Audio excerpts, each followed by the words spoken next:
So yeah, first off, thanks so much for being able to sit down with me today. I was hoping first off you could just give a bit of a personal background and some of the reasons that you're running for this open Senate seat here in Michigan. Sure. I went youngest of five boys. My father was a shop teacher in Redford Union High School.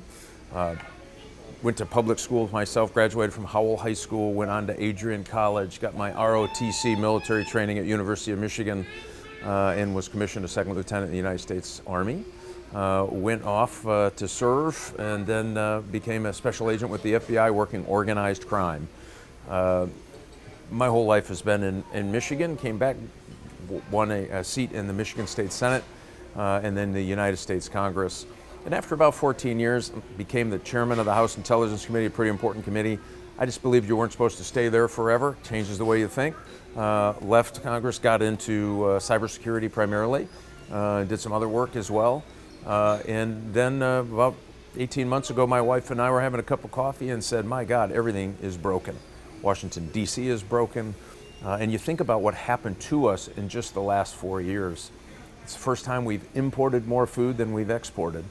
We now produce more foreign cars in America than domestic cars. We have the interest payment on our national debt is likely to exceed the Department of Defense. And by the way, $1 trillion on our credit card debt because of all the bad policies, which means people are buying groceries at 23% interest. We can and should do better. I'm an optimist. My wife says it's a genetic defect.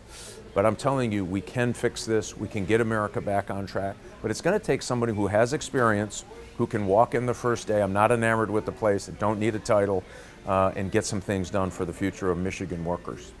Of course, and thank you for that. Turning to the race itself, we're just about a month away here. Kind of broad question, but how are you guys feeling about the race and the campaign so far? Rather be us than them right now. So we've closed the gap over the summer, despite being outspent 5-1 on TV with an unbelievable negative campaign. And so we think that the way we've won this is we're right on the issues on illegal immigration on the border, fixing it, closing it down. My opponent's had 6 years, hasn't done it. Grocery prices, gas prices, energy prices, all up to a point where people are struggling. My opponent had 6 years, didn't do it. And so I think people are ready for a change in Washington to get something done.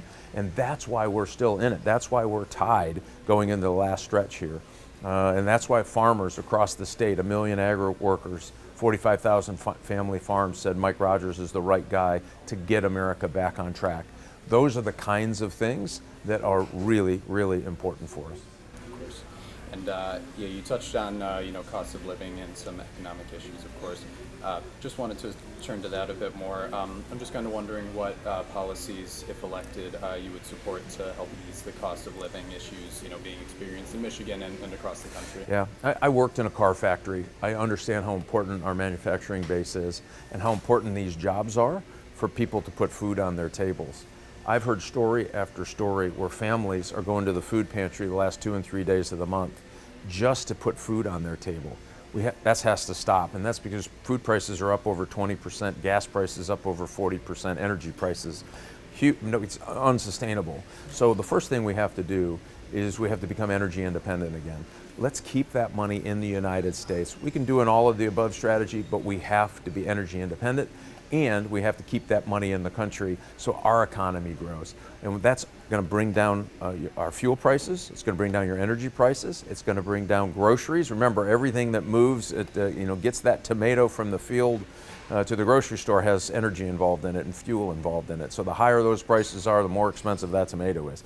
We need to. That will be the single most important thing we can do to bring down those prices. Secondly, the regulatory burden, something like $1.6 trillion in new regulations coming out of Washington, D.C. If you talk to a farmer, they're saying that's killing them. If you're talking to a small business, they're saying it's unsustainable. And it adds cost, just a ridiculous amount of cost. We've got to get rid of those regulations. Let businesses do their work and let farmers farm.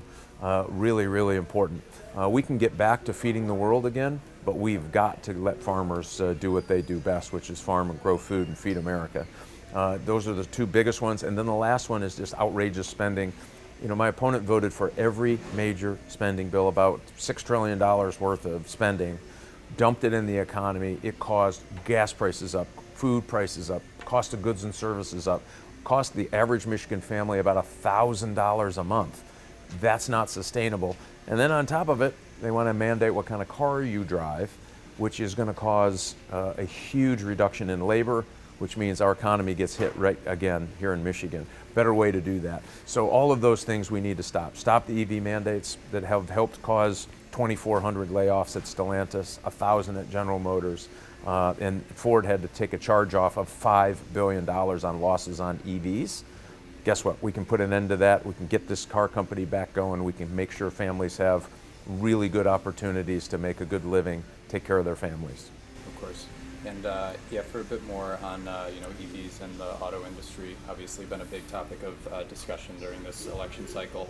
And Michigan has been a focus of that discussion, of course, the role of foreign companies in the industry.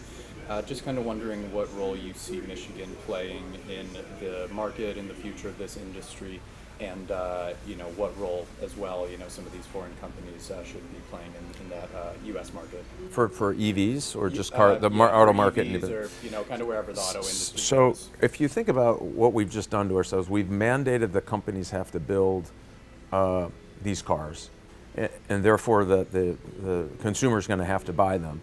And they're mandating that the gas cars will be such a smaller number. The costs of the gas cars will be absolutely unaffordable for the average family.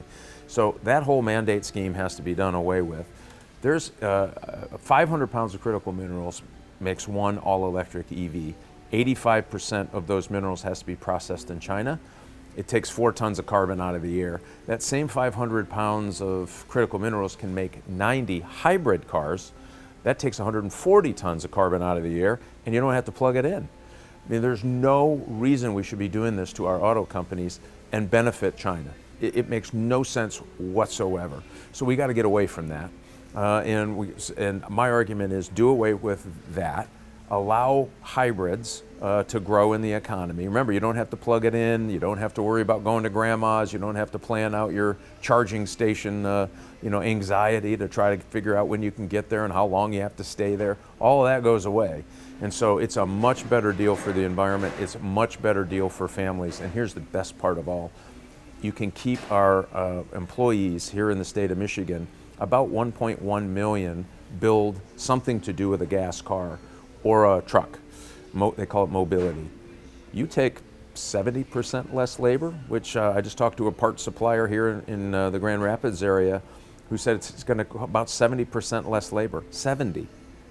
You take, let's just say that's half. 500,000 jobs in the state of manufacturing pay go away. What's it do to the value of your house? What is it? Your kids aren't staying here. They're going to pack up and go as soon as they can. We don't want any of that to happen. And so that's the way we can do this, is be just more sensible about what we're doing on EVs. Listen, the big three have to stop living off all of that government money. By taking that money, they mandated they had to build these cars. Stop that. Let's build some hybrid cars. If you talk to dealers, dealers are saying you can't keep hybrid cars on the lot. Great. By the way, you don't need an incentive. There's no incentives on them. Does great for the environment. Keeps employment here in Michigan. What are we doing? We should be doing that.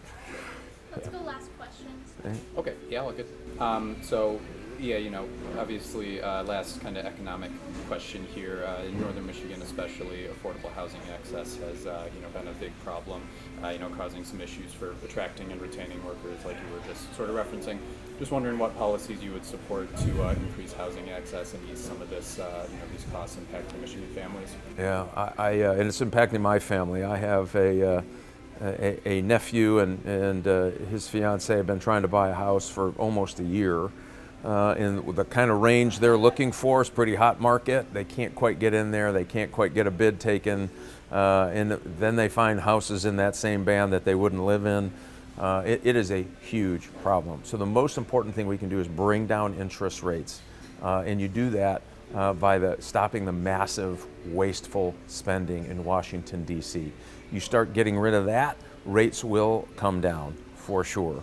And so imagine if we do an energy independence plan, we start putting pressure on spending in Washington, I guess the economy gets better, people's personal economy gets better, grocery costs go down, it makes availability for home buying putting that in more people's reach. Inventory is bad because you have people who want to sell, they want to either move up or scale down. They can't do it because they've got a 3% interest rate and the bank wants to give them a 7% interest rate on whatever their new house is, can't move. We need to fix that equation. If you pour a whole bunch of more government money into this system, you're going to completely distort the housing market and it will not fix the problem. I think it will make it worse. And yeah, Mike, thanks so much for your Hey, time. thank you. I appreciate it. Great to see you.